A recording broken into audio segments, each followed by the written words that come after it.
Alakira Muhammadu, Alakira Mamadu Nyomada. Alakira Muhammadu, Alakira Mamadu Nyomada. Alakira Muhammadu. أعوذ بالله من الشيطان الرجيم. بسم الله الرحمن الرحيم. اللهم صل وسلم وزد وبارك ومجد وكرم على عبدك ورسولك سيدي وسيد المرسلين وإمام المتقين وقدوة الزاهدين محمد وآله الطاهرين المعصومين وبعد. السلام عليكم ورحمة الله تعالى وبركاته.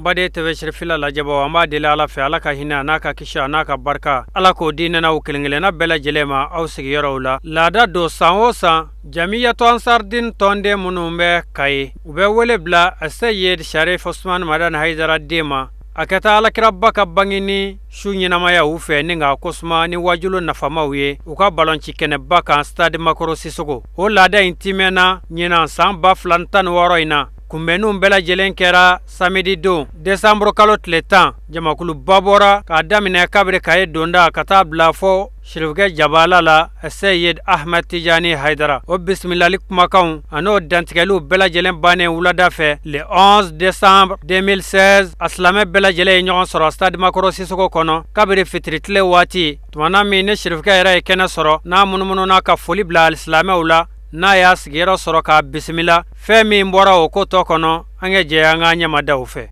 isangaina comme amba kalama chugumi ka ben le 12e mois 2016 ala kiraba ka bangini hukumu kono ambe Isad Abdullahi Makuru Sisuko kono bamanango dugubla kapsani la dalawi ankaramogo Sayyid Ahmed Tijani Haidara ay kene soro ni ala ka je amina nyebla o kessan ka folikela uta bara di bara tigima ka kamba de ala fe rabbi bara ya ala ka sabati ramu mimbi ambulo o de fleni commission nyemo section e aka dania da minunga ka bara en labo nyemo bakari ni maga alibina kana bismillah ke ka folike ko fe section président Draman Traoré ale ka dabrunya fla foli be muso beto yala ambala muso no eseda nyagale so ale bina kana kadda kunye fila folike kay dugutigu beto wala Musa Tangara ale bina folike ni dugutigu be dalane anga maire be keneka no e Asamadi Diallo ale bina folike maire beto wala député to wala Cheikh Umar Konate da kunye fila foli ale bina ke député to wala ko fe amina kuma di anga shirifu togala Sidi Muhammad Haidara ale bina kana balimake bismillah groupement des leaders togala am balimake nyan karamogo biya no ye manjay baro da kunya fla fuli bi dalima asura ka kuma di an karamogo ala haji bunanyang ma na le tala mi sura ka kuma di kuma tigima no dia Sayyid Ahmed Tijani Haidara ko kuma na amina damine ni commission nyemogo e Bakari ni maga nabe keneka akase kana kadda kunya fula fulike Bakar ni maga ana karamogo bismillah ni alaka je ala yiminu ko fo ko valer fo aka qur'ane kono a'udhu billahi minash shaitanir rajim bismillahir rahmanir rahim allahumma salli ala sayidina muhammad wa ala ali muhammad wa sallim ame alafo ala barikada ka ala wala nyumando ala mi sona kan kena sonma bay ndo an katigela ambe ala fo ka ala barikada wala katla ka kisini nema ngina fe ako ke kira wala areka no e muhammad sallallahu alaihi wasallam otemenen ko fe commission tola commission mi kena sonma bay na be o tola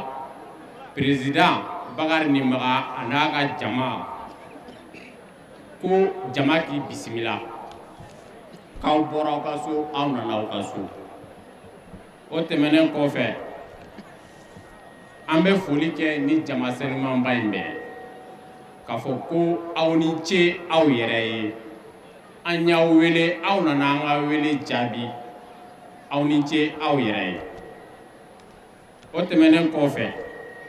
amanga foli lase anga dugutigiuma no yanga région tigoyi monsieur le gouverneur monsieur le maire,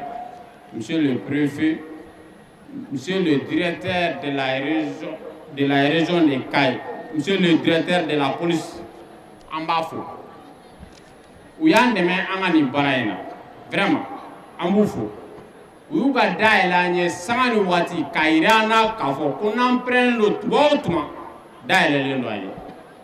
ka tila k'an dɛmɛ ni hakilina ɲumanw ye an b'u fo o la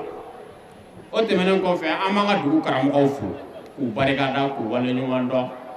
ko ala k'an n'u sara u ka dɔnni dili la anw ma o tɛmɛnen kɔfɛ an bɛ jamiyatul ansardin fo olu minnu sɔnna k'u ni di an'u ka nafolo di an ma ni baara in dɛmɛli la an b'u fo k'u barikada k'u ni ce u yɛrɛ ye k'u layilutigi o tɛmɛnen kɔfɛ an b'an karamɔgɔ fo karamɔgɔ min filɛ an ɲɛkɔrɔ su in na n'o ye Seyid Ahmed Tidiane Hayidara ye ko an ko a layilutigi a ye layidu d'an ma ko san o san a pɛrɛnnen don ka na ni mawuludu ɲɛnajɛ kɛ an fɛ wa an fana bɛ o layidu kelen d'a ma k'a fɔ ko san o san an pɛrɛnnen don k'an yɛrɛ di a n'an ka nafolo a ma ka na nin kɛnɛ in sigi an b'a fɔ o la ka hali n'an tɛ yen an denw u b'a kɛ ala k'an n'a sara o tɛmɛnen kɔfɛ an tɛ se ka bɔ kuma la cogo si fɔ an k'an ka sababu ɲuman fo sababu ɲuman sirifu wa lagare sirifu kuncɛman sumuni an b'a fo Seyid Sirif Usman Madani Hayidara ale min sɔnna ka kuma sinon bɛɛ ɲɛ bɛ na n bɛ se ka fɛn bɛɛ kɛ mais ala sɔnna a kumana an y'a faamu an tilala ka tugu a kɔ ka jɛnɛya to yen ka sonyɛli to yen ka kalabantiya to yen ka tugu a kɔ an b'a fɔ o la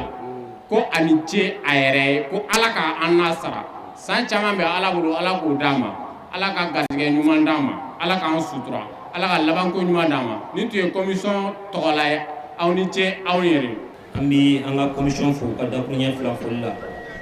ka kuma di an ka section président ma Dramani Tarawele an sigira hɛrɛ an y'a ɲini ala fɛ ala k'an mɛra an jɛra hɛrɛ an y'a ɲini ala fɛ ala ka so yɛrɛ d'a ma dakuruɲɛ foli de b'an bolo ka fɔ jama ye n'o ye mɔgɔ mɔgɔ se yɛrɛ se yan cɛw la ani musow la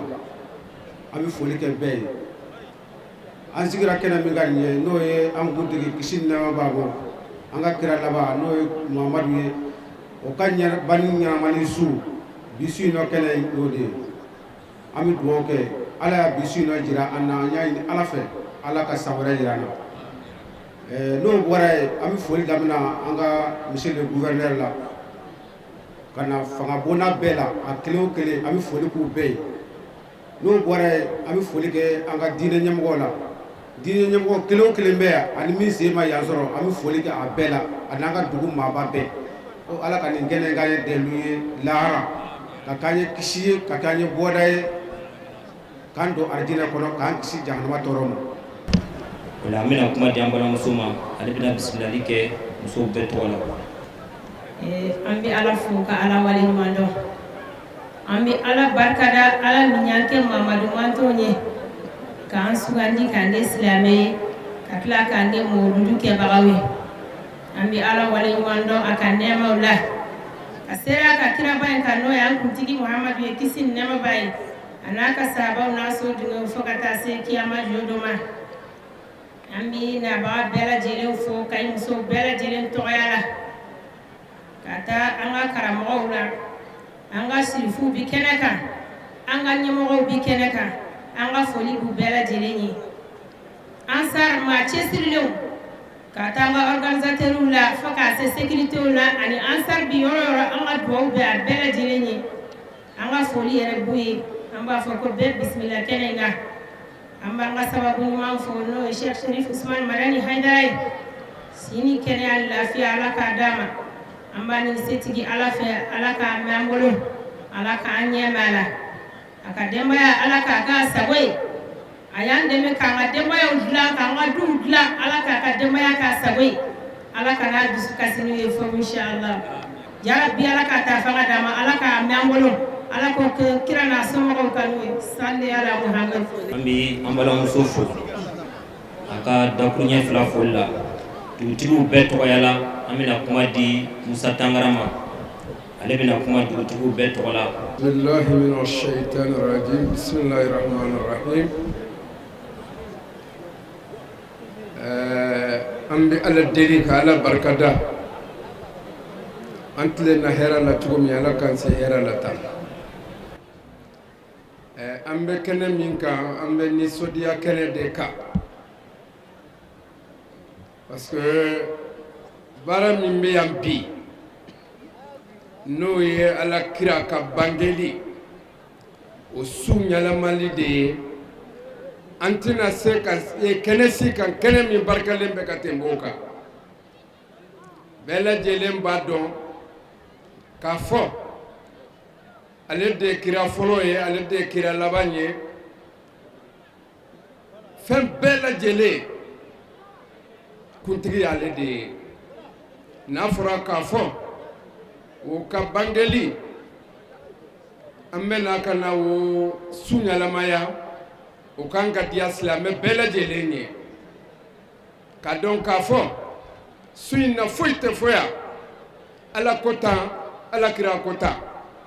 donc n tɛna kuma janfɔya parce que n fari man di n na n bɛ foli kɛ bɛɛ lajɛlen ye n bɛ Hayidara fo kosɛbɛ k'a denkɛ fo kosɛbɛ maa ma bɔra i bara ka na yan n bɛ foli lase a bɛɛ lajɛlen ma n bɛ Ala deli aw bara ka na hɛrɛ la cogo min a bɛɛ lajɛlen ka segin i bara hɛrɛ la ten a kɛtɔ b'a la sali ala Mamadu. An bɛ an ka cɛkɔrɔba fɔ dugutigiw tɔgɔ la ka kuma di mɛriw bɛɛ tɔgɔ la Asamadi Jalo. Jamaaw ni su an b'aw fɔ ni silamɛya foli assalamu alaikum an bɛ jama bɛɛ fo cɛ ni muso denmisɛnnin ni maakɔrɔba mɔgɔ mɔgɔ se ɲina se an ka foli b'a bɛɛ ye an b'an ka gouverneur fo an b'an ka préfet fo chef de service minnu bɛ an ka foli b'a bɛɛ ye n'o bɔra ye an b'an karamɔgɔ fo min bɔra Bamakɔ ka na an n'a ka délégation an ka foli b'u bɛɛ dan tɛ foli min na donc an ye ɲɔgɔn sɔrɔ kɛnɛ min kan bi o ye nisɔndiya kɛnɛ ye nisɔndiya min ni dan t'a la donc n'anw yɛrɛ o kɛnɛ kan an tɛ se ka taa ka na an b'an ka sirifu fo k'an ka diinɛ ɲɛmɔgɔw fo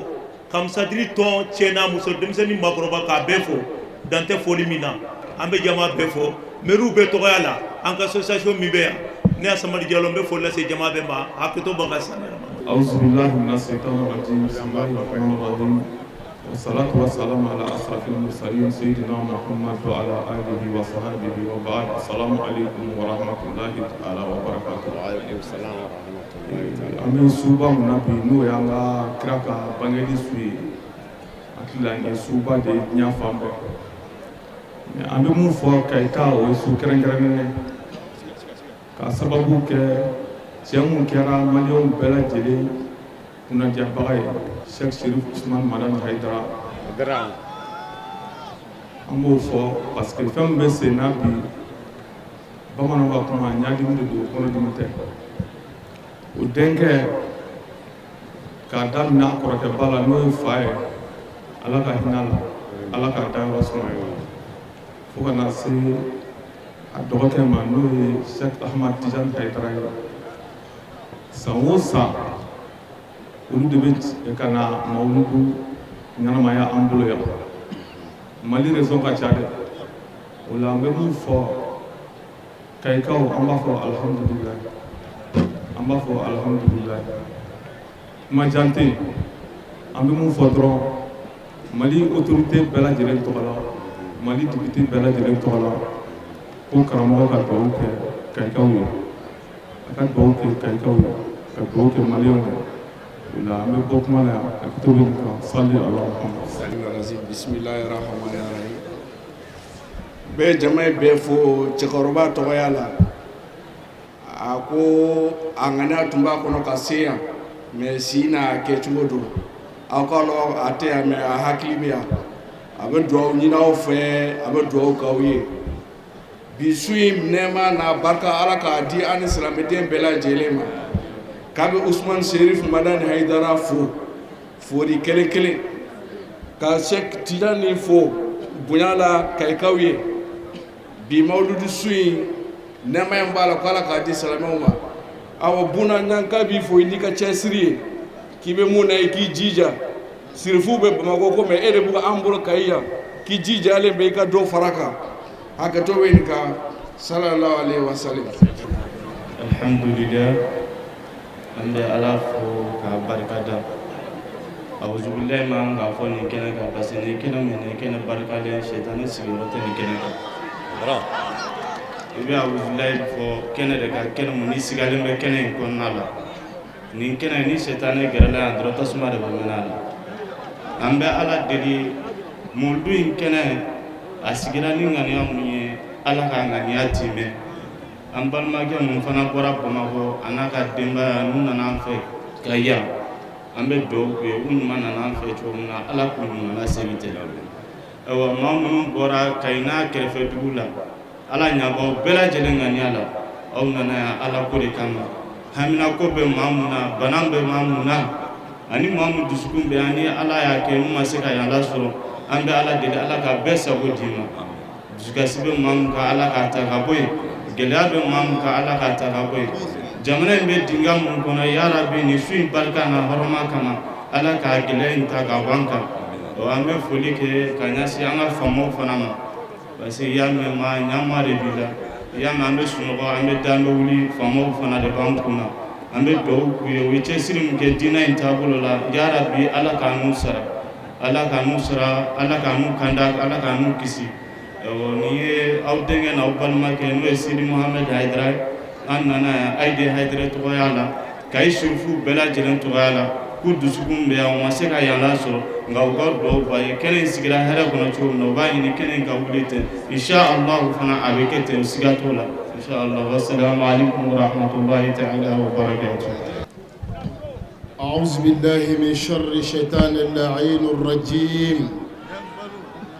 بسم الله وبالله ومن الله وإلى الله وعلى الله وفي الله ولا حول ولا قوة إلا بالله. ثم أصلي وأسلم على من لا نبي بعد محمد بن عبد الله وعلى آله طيبين الطاهرين وأصحابه الأخيار عدد نعم الله وإفداله. أستهل الذكر قائلا رب اشرح لي صدري ويسر لي عمري واحلل عقدة من لساني يفقه قولي وبعد فالسلام عليكم ورحمة الله تعالى وبركاته. ولمبدون تغنينيكو على فيك أبو الشيطان تورما أنا سيزيلينكو فيني الله تعالى تغوي ألم يكو دم نينيو على بالبا أمبي نابا بلا جلين فو نسلامي فولي ani badenya foli ani kelenya foli ani sinjiya foli o de ala ka ka hine anaka kishi anaka nema anaka barka ala ko ke ambela jelenka nambora ya banga sababu barkada ka anga sababu walenu mandon noye anga ka idruhi noye nibrasu zamani sa'dul awani malazul anami آل المقام الرحالة الجوال في البقاء والأمصار دائيا إلى الجبار مغير المنكرات فعال الخيرات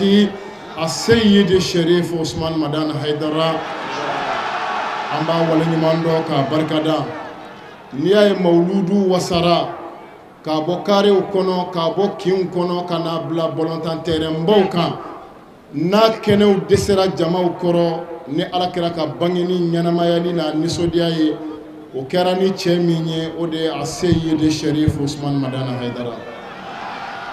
ale nɔrɔ de diɲɛ bɛɛ sɔrɔ ni alakira ko bɔra dogo la alakira ko bangena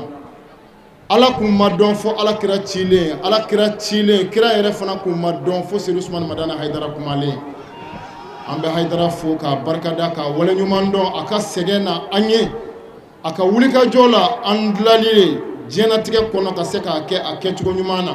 a ka bilasiraliw k'an kɛ an bangebaaw sago ye k'an musow k'an sago ye k'an denw k'an sago ye k'an kɛ jamana sago ye n'a ka bilasirali ye k'a sɔrɔ berema ta muruma ta marifama ta an b'a fɔ ko a Haidara ko a ye a mɔkɛ ka sira sabati n'o ye alakira ye an b'a fɔ ko a Haidara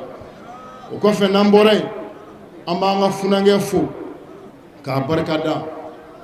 cɛ min nana ka a fa wasa ka a fa jigi fa bi sɔgɔmada in na an taara an ka cɛkɔrɔba fo ne yɛrɛ jaa min ɲange a y'o de fɔ a k'u ye dɔnnibadenw caman ye u ye mɔgɔbadenw caman ye minnu y'u ka faso bulonda kuma suuli n'u jogo ye ka sɔrɔ maabadenw don a ko n ka Sherif Ahmad Tijani Haidara aw si bɛ hakɛ min na k'aw to nin hakɛ la ka tila ka wuli aw ye cɛkɔrɔba sɔrɔ sira min kan ka wuli ka jɔ ko f'aw ka cɛkɔrɔba ɲɛji cɛ ni aw yɛrɛ kɛwale sirifiya in dama tɛ ni jogo ye ni baara ye an b'a fɔ funangɛni nɔrɔtigi ma n'o ye Sherif Ahmad Tijani Haidara ma ko a kɛra fa ɲɔgɔn ye a y'a fa ɲɔgɔn bɔ Sherif Ahmad Tijani Haidara wallahi a y'a fa ɲɔgɔn bɔ a ye anw jigi fa a ye anw ɲɛji cɛ a y'an dusu sumaya a y'an hakili sigi a kɛra an ɲɛ jɔyɔrɔ ye an y'a dɔn ko ɲɛsinfan b'an na Haidara kɔfɛ nin funangɛni bɛ kuma ni dɔnni ye ka wasa a kumatɔ la a kuma tɛ gɛlɛya bolo n'a jogo ye sabu kuma bɛ gɛlɛya kumakɛla dɔw bolo n'u jogo ye n'i sera yɔrɔ dɔw ma jogo min b'i la o jogo yɛrɛ b'a f'i ye k'i kana nin fɔ funangɛni min jogo t'a fɔ a ye ko kana nin fɔ k'a bɛɛ fɔ o de sigilen filɛ an ɲɛkɔrɔ n'o ye Sherif Ahmad Tijani Haidara ye an b'a fɔ k'a barikada k'a waleɲuman dɔn an kanuni na ani diɲɛ silamɛ bɛɛ kanuni na an bɛ karamɔgɔ fo k'a barikada k'a waleɲuman dɔn karamɔgɔ de ye nin sira nɔgɔya anw ma anw de ye nin ɲini su in na karamɔgɔ sigilen filɛ estade 26 mars de la a kelen de sigilen filɛ yen bi mais ni ne kun kan ka k'a kɛrɛfɛ ale yɛrɛ kun ɲɛ kan ka jɔ nin de la mais anw de ko karamɔgɔ ma an b'a fɛ nin di an ma a gɛlɛyara karamɔgɔ ma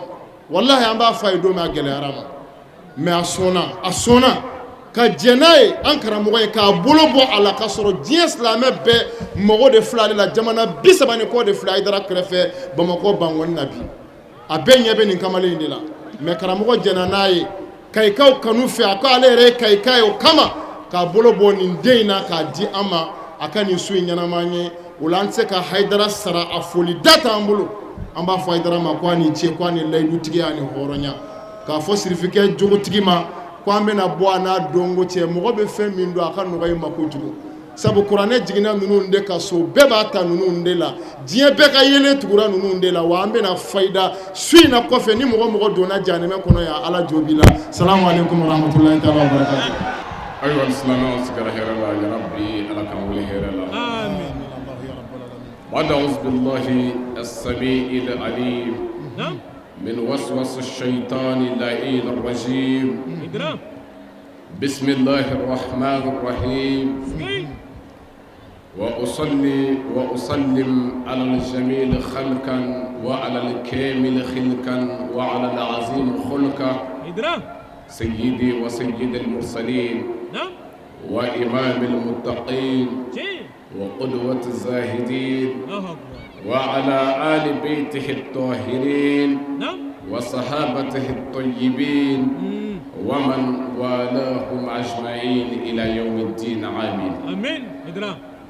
ثم استهل ذكري قائلا ربي اشرح لي صدري ويسر لي أمري واحلل عقدة من لساني يفقه قولي آمين وبعد سلام الله عليكم يا جماعة المسلمين والمسلمات وعليكم السلام ورحمة الله تعالى وبركاته الحمد لله الذي أنعم علينا بمولد سيد المرسلين سيد الأنعام سيد الأنام سيد البشر محمد صلى الله تعالى عليه وآله وسلم بقوله تعالى لقد من الله على المؤمنين إذ بعث فيهم رسولا من أنفسهم أمدو أنكلي كوفك على تنغيني كبو الشيطان تورما ani an ka kalan daminɛlen ni ala tɔgɔ barikama ye ala min ye ko daminɛ ni ale ala b'u laban ala min ye diɲɛ hinɛ lɔkɔlen tigi ye ni lahara hinɛ kɛrɛnkɛrɛnlen tigi don an bɛ kisi ni nɛɛma ɲini o ala in fɛ a k'o kɛ kira ba kan n'o ye kira muhammad sallallahu ta'ala alayhi wa alihi wa sallam a k'o kɛ kira kan n'a so dumi sanumaw anaka sahaba nyumo ani mo nyumo min farala uluka ni bara nyuma keli fo kata se nyawli ma ya rabbi alaka nene aw bala jele ya ula amin ambade nam o temele ko kabuy ambi bala jele fu ci mo se ay rasaya ani minu makkana sura darura kama che muso demsene ma qoroba mo foni al-islamiyya ka foli ani keleya ni badaya ka foli ni ode alaka kishike nani aw bala jele kam amin ya rabbi alaka ma hamudla amin alaka sago dama amin labango nyuma bi ala bolo alako noya anawiye amin alaka naw korata alaka naw wasa amin alako kaka ala ya kama ni alakira horomay صلى محمد وآله وسلم إدرا بشوينا نعم نعم علفو كعلى بركة على مين ينمك المؤمن ويه الله أكبر أهيننا أنا لمود المصطفى كبنجلي نعم ني أكا قرآن آية جلي على كتبني قل لقد من الله وشير لا على نعمة كمؤمنوك على المؤمنين مؤمنوك وأي هير دي أمة ككشي دي أمة منجمة إذ بأس فيهم رسولا إدرا وكما بينا أي كرام ود المصطفى تشي أمة نعم كو أواتي كو على نعمة كمؤمنوية الله أكبر kabo yira kuna no e an no do mogodo ama belakaci ama jinaci bal an yira kun do ko ci ama ako wati kale hinana mu'minu la idra wallahi leche sigay odela neka kuma wala kuma chama mawludu koka musammi jo ngo be kanga mawludu barkada be kakan ka mawludu ka abarkada bani okoro idi mogo minnu ni o ma kɛ silamɛ ye ani mogo minnu kɛra silamɛ ye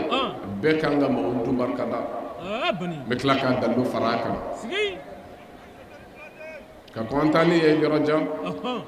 an ka foliw an'an ka bonyamasegin an b'a kɛrɛnkɛrɛ ka ɲɛsin an ka dugu maabaw ma ka ɲɛsin imamuw ma ka ɲɛsin an ka dugu autoritew ne o ye an bɛ dugu min kɔnɔ ya Kayi ani an ka maaba minnu ni o tɛmɛna kuma la an ɲɛ ni o de ye an ka dugutigiw bɛɛ tɔgɔ la mɔgɔ min kumana ani mɛriw tɔgɔ la ani debitew tɔgɔ la ani ka fara imamuw tɔgɔ la ani sharifuw tɔgɔ la o bɛɛ ye kuma min fɔ bonya kuma ani karama kuma ani an ye kelen ye an ye o min sɔrɔ silamɛya ye o min laɲini musa ni o dayana silamɛya kɔnɔ a bɛɛ bɛ tiɲɛ o la an nana min sɔrɔ yan an badenw fɛ san o san ka se yɛrɛ ma o de ye kanu o yirali ye an na ani kelenya yirali ye silamɛ bɛɛ Kayi yan an b'u fo o wale ɲuman dɔn ka tila k'a fɔ o bɛ jɔda minnu na ala ka o banba ye ala ka sabati an n'u bolo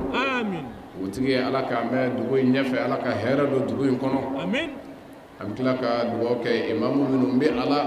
ala k'o mɛn silamɛ jama ɲɛfɛ a silamɛya o fana jidi dugu in kɔnɔ ani Mali bɛɛ lajɛlen kɔnɔ ani diɲɛ bɛɛ lajɛlen kɔnɔ alhamdulillah musa foliw tɛmɛlen kɔ san o san jamiyatu ansaruddin al-islam Kayi kɔnɔna la yan u bɛ a ɲini Seydi Sharif Usman Madan Haidara fɛ a ka se ka a den dɔ di ka na fara u ka mawludu ɲɛnamayali la nin ye san o san ye Kayi a ansaru a karamɔgɔw a fara ɲɛmɔgɔw kan o bɛɛ ka laɲini ye Haidara den dɔ ka ye u cɛ la ka mawludu ɲɛnamaya mawludu min an b'a fɔ an t'a dɔn ko fɛn dɔ bɛ silamɛw bolo walima silamɛya bolo fɛn min b'i n'a fɔ mawuludu bonya la kɔrɔta la silamɛw ka wasa la an t'a dɔn ayi ni e ɲininkara ko fɛn jumɛn ka bon silamɛya bolo fɛn jumɛn kɔrɔtalen don silamɛya bolo tuma dɔ la n'i y'i kun ja bɛɛ bɛ se ka hakilila dɔ ye nka n'i ye hakilila min ye ni e y'o fɔ an b'i ɲininka ko jɔnni y'a f'i ye ten ni ne ye hakilila min ye ni ne y'o fɔ an bɛ n yɛrɛ ɲininka ko jɔnni y'a fɔ n ye ten ala ale de ye ko bɛɛ tigi ye nka a yɛrɛ ma kuma an fɛ o kɔrɔ a ye wasila kɛ a yɛrɛ la n'o de ye tuguɲɔgɔnya fɛn ye ko o de k'a lase jɔnw ma o kɛra jɔnni ye ko Seydul Wujud ala ko n bɛ se ni n kumana bɛɛ b'a mɛn nka a ma kɛ ten Musa munna a ma kɛ ten ale ala yɛrɛ de b'o dɔn a ye jɔnni bila an n'ale cɛ o de kɛra Muhamadu Mustafa ye ni fɛn o fɛn bonyana ko kira de nana ni o ye wa kira de ye o di an ma o la fɔlɔ jumɛn ka bon o yɛrɛ ka nali n'a kuma na Musa a y'a d'a ma o kun ti fɔ a ye o kun ti fɔ o la an bɛ suba kɛnɛ kan ala ye su min bonya k'a karamaya don su o bɛ nisɔndiya o bɛ waso ɲɔgɔn na kuma dɔw ni fɛnba dɔw kɛli ye a kɔnɔ o la Rabiul Awwal a tile 12 o su o wasora diɲɛ su bɛɛ la k'a fɔ ala ye ne bonya ka tɛmɛ o bɛɛ kan ne mun ye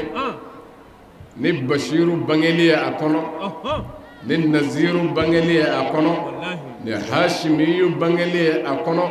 ni Kureshi bangeli ye a kɔnɔ ni Makiyu bangeli ye a kɔnɔ ni Madaniyu bangeli ye a kɔnɔ karimama sabu ala sɔnna k'ale bonya bɛɛ ala ka dali kɔnɔ ala ye Muhamadu Mustafa bonya ka tɛmɛ bɛɛ kan o bangera su min na ala b'o fana bonya su tɔw ye hali mandenw minnu kɛra ale Muhamadu mandenw ye ala ko a ye anw fana bonya ka tɛmɛ mandenw tɔw kan ni jɔnni ye Muhamadu Mustafa mandenw minnu mana sɔn ko kira nana n'a ye cogo min ka baara kɛ n'a ye ten o m'o ko don sabu kuranɛ m'a tɔ to kuranɛ m'a tɔ to kuranɛ y'a bɛɛ fara a kan a y'an fusaman diya ni an ka tuguli ye kira Muhamadu Mustafa kɔ o la ne ye o de fɔ n ko n'i ye a ta k'a lajɛ diɲɛlatigɛ la k'a fɔ fɛn minnu ni u ka bon belebelebaw nin ka bon n'a bɛɛ ye ne y'a filɛ su min na o la n ko ni diɲɛ y'a faamuya diɲɛ bɛɛ lajɛlen o bɛ nisɔndiya o bɛ barikadali kɛ ne ni cɛba in dili ye n'o de fɔ n ko n b'a dalilu fara a kan Musa diɲɛ bɛɛ bɛ nisɔndiya ka barikadali kɛ ne kira ka bangeli ye munna sabu kira nakun kun ye mun ye kira nana mun dilan n'i y'o dɔn ko kira nana diɲɛ bɛɛ ka lafiya kama kuranɛ ye o bange an ye ni ala ko tɛ kuranɛ kɔnɔ wa ma arsalnaka illa rahmatan lil alamin a ko ne ala ma e Muhamadu ci foyi kama fo danfɛn bɛɛ ka hinɛ sɔrɔ jɔn bɛɛ ka hinɛ ne ye e ci o de kama o la ni bɛɛ y'a faamu bɛɛ bɛ nisɔndiya ni Muhamadu nali ye hali ni silamɛya tɛ o de la cɛ minnu kumana kira Muhamadu Mustafa kan ni silamɛw tɛ al-Khaliduna mi'a ne ye écrivain dɔ ye a bɛ kuma cɛbaw kɛmɛ bɔɲɔgɔnko kan cɛbaw minnu ye nafa kɛ diɲɛlatigɛ la minnu nana hadamadenya ka lafiya kama a bɛ kuma o cɛ kɛmɛ bɔɲɔgɔnko kan mais o cɛ kɛmɛ khaliduna mea kitabu ndogo mo min ga sabeledu écrivain do waypi masihi do no e dina wara mo e chrétien do hal islamete ma akatta delisi kasro nabillahi isa alayhi salam obe achawla o mi ubi udambeya katami ma ko yu ka kirai isa be alisila ma ay mo min ga tadelisi o de kira sayyid al mustafa bani Allahu akbar tarima fam muhammad ala de kira tadelisi ko lisi kungolo cheba ko cheba folo kira modul mustafa shamsul huda o ya nyinga ko muna aywa ika recherche be ko fe men ntina fo dina mo dama la mo e nobla ko mo bi kan nafani ay je fauna philosophie wala ani docteur wala minu forledo ani minu e technologie kro ko bla 5 ay a chaw be de tomato minu e je nafa Allahu akbar idra dina kote ko minu ye je nafa o mo folo kira modul mustafa o kele ka nyininga ako modun nana femi nglali kama ako kira kelende gayna aka mission flala dieta ani adina sra ko kira de gayna ni flala bela idra chendo wallahi modul mustafa sira asira Allahu akbar sabu kira nana min yini ni diye musa o beka lafiya wallahi o beka kishi soroli karima fam modul mustafa nana o kama wallahi dina ko sira fena kan o de la nabi afaraka nga kuma laban nunu na ngoni diye be ma famu ñoo fe ka fo kanga ni soja o kanga barkadalike ni modul mustafa naliye ala sona kanene aw minnu nga silamɛ ko abe anda ko galote fiu fa sabatira duskuna an ganga ala fo ka ala barkada ne kira dili ye ne qur'ana aye ne ala kote ko ale ala ne mayara mu'minu ka akonye kira ti dave beka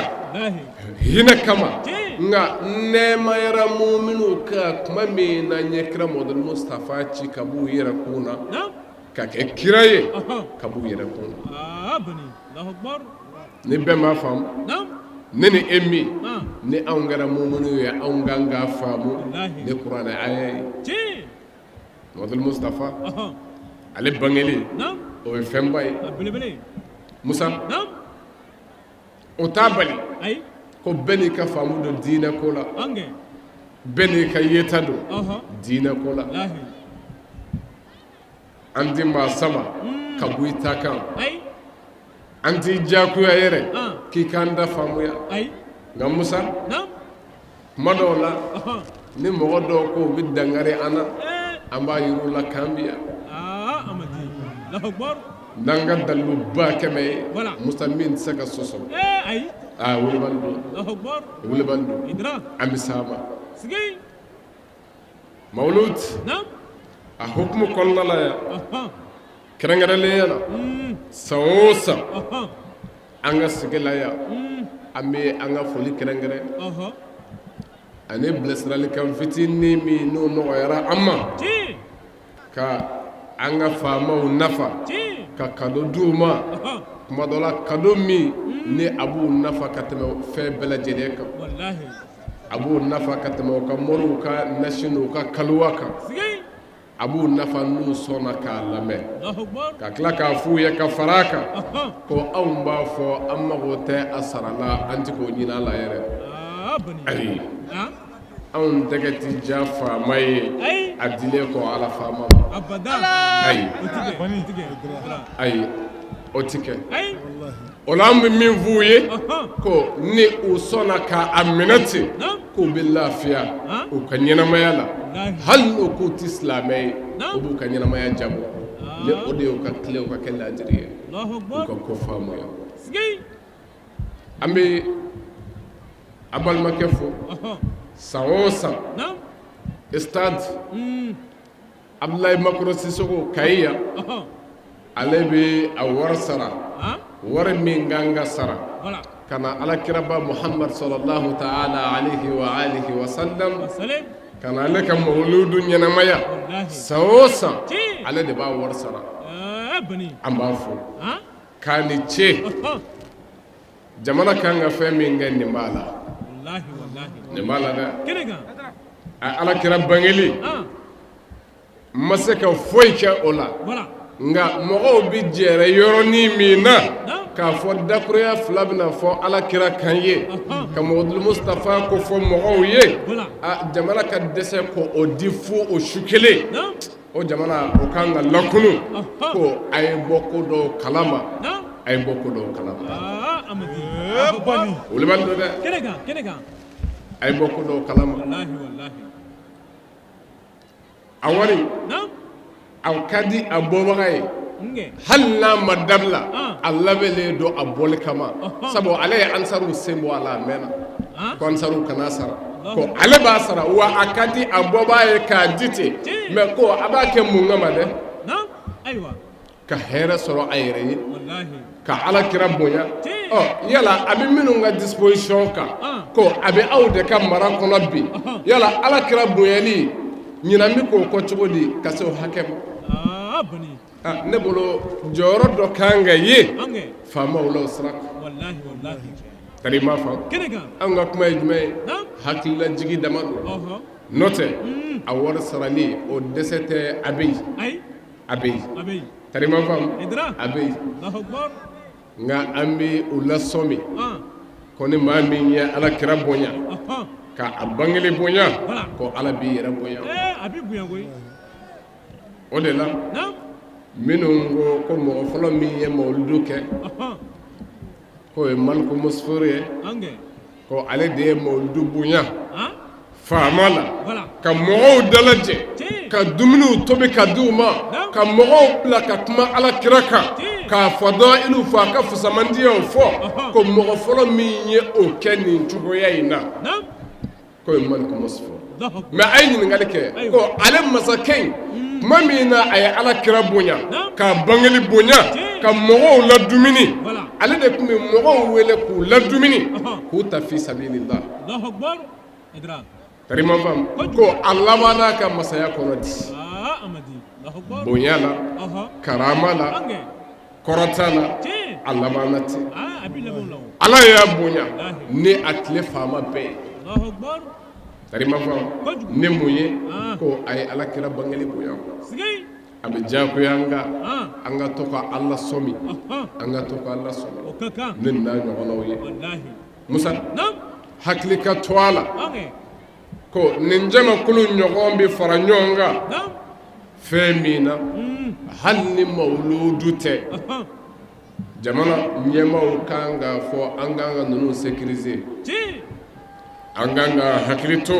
ninnu lakanali la ni polisiw ni gendarmew ye ani sɔrasiw ye ka se ka o yɔrɔ sécurité nka san o san nin kɛnɛ in ka yan n'i ye sɔrasi minnu ye a ye gendarme minnu ye walima polisi minnu ko an ka talenw don an bɛ minnu wari bɔ an k'u kana olu b'an don dɛ mɛ i b'a ta k'a lajɛ a b'i kamana gan a b'i kamana gan jamana kɔnɔ nin ɲɔgɔn na fɛnba a b'a ta k'a lajɛ ni alakira bangeli tɛ nin bɛ hadaru kɛnɛ jumɛn na anw fɛ yan a bɛ hadaru kɛnɛ jumɛn na anw fɛ yan ni alakira bangeli tɛ mɛ ne ɲinan kɛra k'a fɔ ko hali an bɛ an ka mɔgɔw bila n'o ye Mali sɔrasiw ye walima tenitigiw ye o kana o yɔrɔ lakana a ka mɔgɔw kama maliyɛnw kama ani minnu bɛ na kama dɛsɛ man ka k'o la dɛ ne y'o de fɔ ne bɔra yan ka taa Côte d'Ivoire a ma mɛn hali a tɛ kalo bɔ fɔlɔ Jamaat Ansarul Islami Côte d'Ivoire kɔnɔ ye o ye a fɔ o ka ministère la ko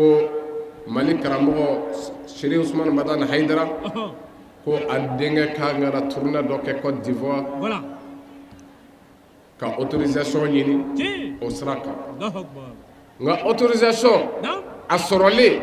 ko an ka na Côte d'Ivoire kana tourner ke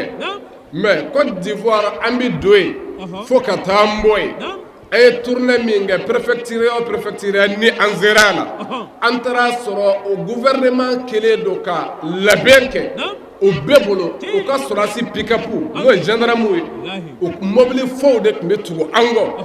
ka Côte d'Ivoire beke fo kan sigi fo Mali frontière anu farla ñoma tarima fam on de kuma fo kuma do o ka jama chaya fe ko ay do boala mais en préfecture do la ko abada a fora anga alakana de sabu ka daka mo minu nana ka fo amina wajulu dawa sraka et puis tibura yorobi faut anga sécuriser 100% hanne do ako ka do bola anti fe boala anu le voyage mais fanjume wal jamana ko mais o ya do ko mumbi anna kunye munye ame muneka o dona wal jamana be to dok mami o kanga soro yi faso ya donde seri sharu usman madana haydara kabri ay dawa indamde akodi sabu kadaka kuma dola jamana be seki isem wonna ka blaka ke bolo ko fe fe o to sendo ala o tabonya kuma dola mami ni o sera ka fara nyonga ke kuma dola kasoro abika ke fena minti jamana arranger minti jamana tanye fe kuma dola aba sembola nama seka bali nga Cheikh Ousmane Madana Haydara ale dawa minge nabi nobla fola abi nobla fasode wallahi sabo ale chew de gila sabo ama foi fo aka wele dala fo ay clé aya jogonye aka jogo gila ka baraka nay wallahi ne jogonye na anna fa fola jumay ko jamana de ba bénéficier wole baldo de mais jamana bi kashila bi jamana bi hamina bi no e mali jamana ni yoro jumay o de la ñina mawludu bengeraka ko ka atem no e mawdu mi mikalae ko ka tem ke ko jogo ko kuma ke jogo ka ko jogo tiana madola jogo kuma akagele mais akara dangari mali société ko bi ko jogo tiana bebe ko yere ngini ko abiglati bebe ko yere ngini to watina singara haydara ka sambi sabani ko kuma ma a ko jace ne kundo ko ne ne wele dai ay selite shunte hijite jagate ne jogo tiena ne mbebto sena abi nyova ka nyova wala baldo de jumen be fo jogo ka kla wa modul mustafa nana minglali kama wa o jogo de Allahu akbar wala baldo o ko raydi ko haydara nana glalde kama jamana yin wallahi mami na cieli kala ubina ni jamana yin kaya ka ke bingali kana no hakilai ne oye ko islamaya ware ka fo ami jamana mi ngono islamaya jamana te ami da mi ka ke islamaya jamana ola hakila minumbu la ka se ko sabati Allahu akbar Muhammad mo wele kana ala kasrama atikani bamuru yede Muhammad atikani marfai de ni jume bil hikma ni kodoy wal mau'izati la hasana ani lasal ko nyuma wajadil hum billati hiya ahsan Muhammad ni bu soso akani kecho nyuma o te marfai o te muru o ta kata kamikazi yake yorola la islamiyya jogo ko ay welenda mo biso ni ay re jogo nyana afrada tarima fa ola mo be kira ka hadisa ne fo ko yassiru wala tu'assiru Allahu akbar ko kira ko aya no ya dina kanga no ya di amanga gele ya ay ni ngal ke ko no may jume aywa yala ka mo to jenala ka adade ka ode no may wa kamogo to sueli la namara ni javala yala ode nogama ye wa olu yo sira de di ko ka fo ko jenaya kela dazakula mafana ko ka fo olu ti islamay ko e galoye islamay do ko sabu afara ko ka nogoya musa nogama te oye nɔgɔma ye jumɛn ye ko jɛnɛya dabila sabu i ka jɛnɛya in gɛli n'i y'a kɛ maa min muso la walima i y'a k'a den na ko i n'o ti bɛn bilen hali n'a bɛ misiri kelen kɔnɔ gɛlɛya ma na wa i ye min ka nafolo suɲɛ i bina min kan yala gɛlɛya ma don i n'o cɛ wa o kɔrɔ yasiru kɔrɔ ye de ko a ye jɛnɛya dabila o de ye yasiru ye a ye suɲɛli dabila o de ye yasiru ye ko a nɔgɔyalen dɛ o de ye ko a ye jogo jugu dabila ka baara kɛ ni jogo ɲuman ye nin de ye nɔgɔya ye o la an bɛ mun yira ko nin ye kado fitinin ye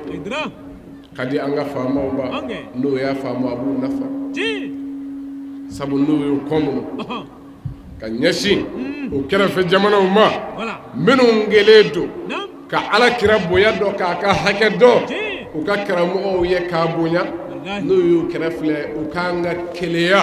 ko ne yɛrɛ k'an ka fɛn dɔ kɛ alakira ye wuli bali don dɛ nka musa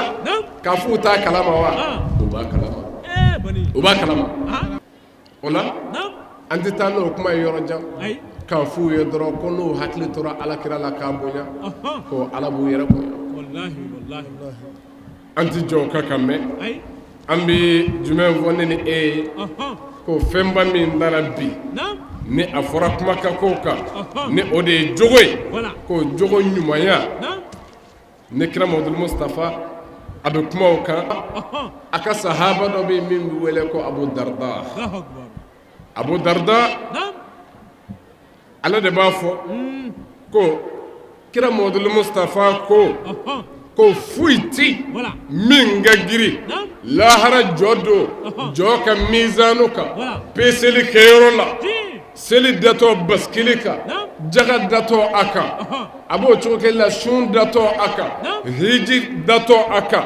baara ɲumanw datɔ a kan ko foyi man giri mizanu kan o don ka tɛmɛ jogo ɲumanya kan kari m'a faamu foyi man giri mizanu kan kiri bi tigɛ don min lahara jɔ don ko ka tɛmɛ jogo ɲumanya kan ne wulibali ye kira Muhamadu Mustafa kote Seydi Sheikh Usman Madana Haidara a ko silamɛ ye jogo ye jogo don dɔw ko di ko kuma tɛ kɛ seli kan kosɛbɛ kuma bɛ k'a kan musa an ka laseliw la an ko di maa o maa ye seli fɛgɛya ka seli to yen a se b'i ye ka ban musa o tigi ye kafiri ye wulibali nka musa fɛn min ka bon seli ye n'i y'i gulo seli la min ka bon a ye n'i y'o to yen dun min ka bon seli ye i y'o dɔn wa jogo o de ka bon seli ye Ahmad bin Hanbal ni u b'u dɛmɛ ka taa u yɛrɛ ma k'o de ye o ka ɲɛsin fɔ a ye Ahmad bin Hanbal ko di kira kunsigi saba tun b'ale bolo ko a ye min sɔrɔ a fa kɔ ko a ye jumɛn fɔ kuma min na k'a to kaso la a minɛlen kira kunsigi kun b'a ka guloki pɔsi kɔnɔ a ko ni ne Ahmad bin Hanbal sara a y'a hakili to a la kira kunsigi kelen a ka nɛ kɔrɔta k'o bila yen a ka kelen a k'o bila ɲɛ sanfɛ ka ɲɛ datugu o da la a ka tɔ kelen sabanan a ka ɲɛ dɔ in dayɛlɛ k'o bila yen ka taa n den ka alamati Ahmad bin Hanbal ne kira Muhamadu Mustafa ye a n'o tun bɛ min kɛ wa a b'o cogo kɛ na sahabaw ye min sɔrɔ ni an m'o sɔrɔ kira Muhamadu Mustafa nana Jabir bin Abdullahi ma a bɛ k'a wele wa ana marid o y'a sɔrɔ Jabir bin Abdullah ale yɛrɛ man kɛnɛ tari m'a faamu o y'a sɔrɔ Jabir man kɛnɛ kira taara bɔ a ye a ka bana na kira taalen bɔ a ye wa a ko waati ko la aqil ko ale yɛrɛ bana tun y'a sɛgɛn kosɛbɛ hali a hakili fara an tɛ ɲɔgɔn kan fatawadda'a kira y'i seliji ta wa sabba min wadu'ihi alayya fa akaltu ko kira ye a seliji ta ji kira ye o dɔ kɛ ale kun a k'i min o la kira seliji ta a sen kolen ji k'o di dɔ ma k'o ni min kira y'o d'a ka sahaba dɔ ma a y'a mɛn a wulila ka taa nana yɛrɛ Muhamadu Mustafa kira seliji ne ni e m'o sɔrɔ bilen a b'o cogo kelen na wa zakara aba hatim tarima fam ala fana ya mafle kabo kira seljita bogo ni yen mafle iba soro kitabu min gono min bina ni aye siyare alam nubala a safha keme saba ani bisaba ni wolofla niyo dele ibn fana soray ko kira modul mustafa annana saba inde ba fiye ko aye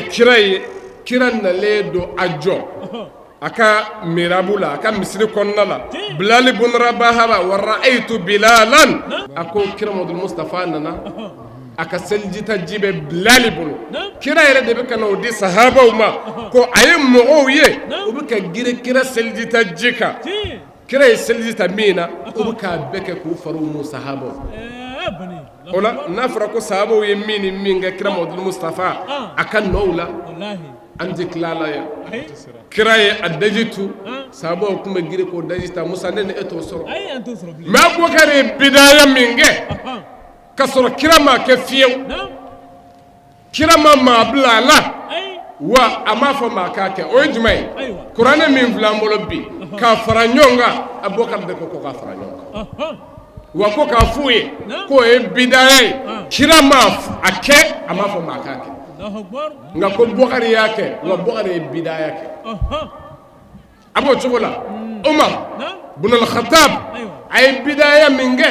abi selim minge no bi wala ko salatu tarawih sungolo seli ne ay safus nani seli joko tami mike ka adafa ni joko sabay shafil witri no wala jotan wala vlay ko umar de almami kelengala ko beka seli almami kelengo ko kirama ke ama fa makake bani kirenga wa umar baka domi ako ni'matul bid'a ako ni bid'a ko ni ngay akakata ama fembola tarima fam kire glomina uti gaye binani umar ye gaye bisheki kado fara kirataka ama foko manya wallahi abo chuko kelena usman ay bid'a minge juma wele ko folo mimike kam o hakli ka ko juma sele wati usman de o doala kirama ke ama fo makake wa ali ibn abi talibi ay bid'a minge kirama fo makake o de qur'ane re shakulu le mimbi abolo ka fata kala ka domma kala ka kasra kala ka sukunu kala ali de o dabo ka yahya bla ka sabati من الفرد من الصمد من القهار من الوهاب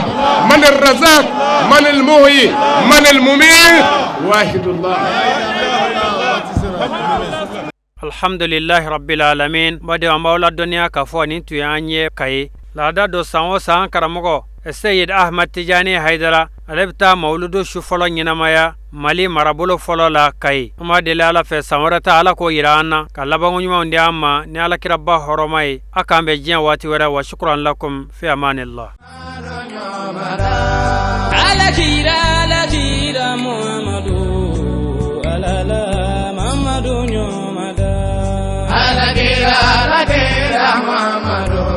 على كيرا محمدو نيومدا